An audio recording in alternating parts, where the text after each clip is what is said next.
Let's now take you to Ghana, where two persons suspected of robbing and murdering a student of Tweneboa Kodua Senior High School were put before the court.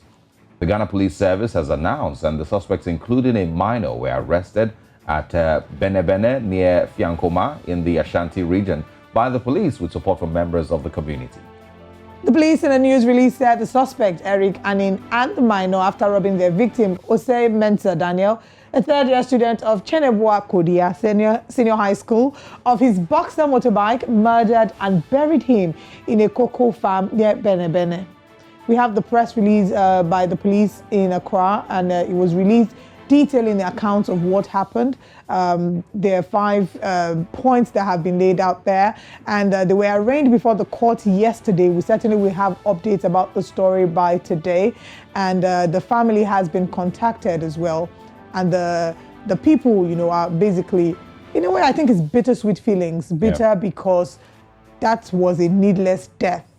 And, happy because at the end of the day, they've been arrested. Yeah. Well, joining us this morning is the public affairs analyst and editor, Wilberforce Asari. Good morning, Wilberforce. Thanks for joining us. Good morning. Thank you very much for having me as usual. All right. According to the police, the suspect and his minor accomplice were put before court yesterday, the 9th of August. Can you tell us how it went down in the court? All right. So the latest on that is that 3 people indeed have been arrested in that regard. And when they were arraigned in court in the Ashanti region yesterday, it turned out that all 3 of them were persons who are above the age of majority. That in Ghana, it's the age of 18. And so that minor aspect of the whole equation has been taken out because the 3 persons that were presented in court were all said to be people who have attained the age of majority. And so were persons that could be tried at the superior courts of judicature in our country instead of having to take the person to a juvenile court. And so that's the latest in that regard. The other aspect of it is that the police has launched a wide-scale investigation because this was a student who on vacation will operate an Okada business. And obviously, I don't need to explain what Okada is for persons in Nigeria. And it was an attempt to rob him of his motorbike that led to his assailants killing him and burying him in a farm. In fact, when the police arrested these accused persons, they led the police to where they buried the body, and the police was able to retrieve the body from the farm where it was buried for purposes of keeping it in the morgue and also for autopsy. So in terms of this whole development, bizarre as it is, that's the latest that I can bring to your attention. Okay, now let's talk about the school in particular. This is not the first time that Tweneboa Kodua School will be experiencing the stabbing of a student. In 2016, a 20-year-old final year visual arts student of the school stabbed a colleague. Is this maybe targeted? Is there any information you have in this regard that can address insecurity concerns in the school? Even though we know this did not directly happen in the school, but is it targeted and are there insecurity concerns in the school? Okay, so what I can say about that is that we have a persistent problem in some of the schools that we have in our country.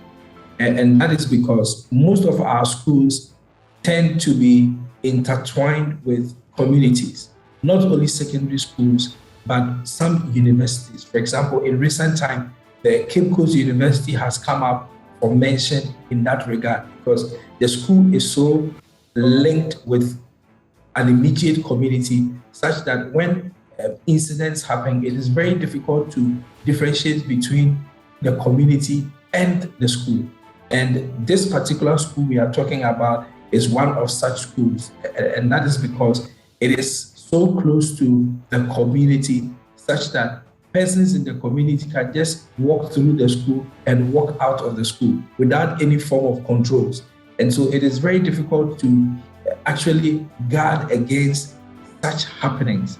And it is something that our security persons here in the country are trying to find an antidote to. Because if you have a school where people in the community can just walk through the gates and walk out of the gates. In fact, some people walk through some schools to go to their homes. And it's a major issue. In recent time, at the University of Ghana, which is in Accra, where I am, not so far from where I'm talking to you from, they had to actually come up with a measure to control the number of public vehicles that could leave town, go through the university, and exit the university.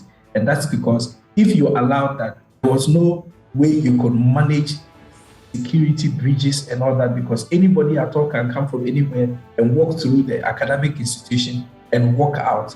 And it's a difficulty. So the Tweneboa Kodua situation is not peculiar here in Ghana. I can tell you that there are several other such circumstances, and the persons who are seized with responsibility of managing our security architecture in the country are trying to find a way out of it so they can separate schools from communities, either by way of building walls or whatever it is, but make sure that when it is a school environment, it is so confined that you cannot just walk in and walk out anytime you want. All right, and can you help us once again clarify what the law states for a minor, for a situation like this? What do we expect to play out? So if like I've said earlier, when they appeared in court in the Ashanti region yesterday, it came out that there was no minor situation. But in the event that there is a minor involved, our laws are very clear. The law is that you cannot try a minor in a court meant for adults. And here in Ghana, adults are persons who are 18 years and above.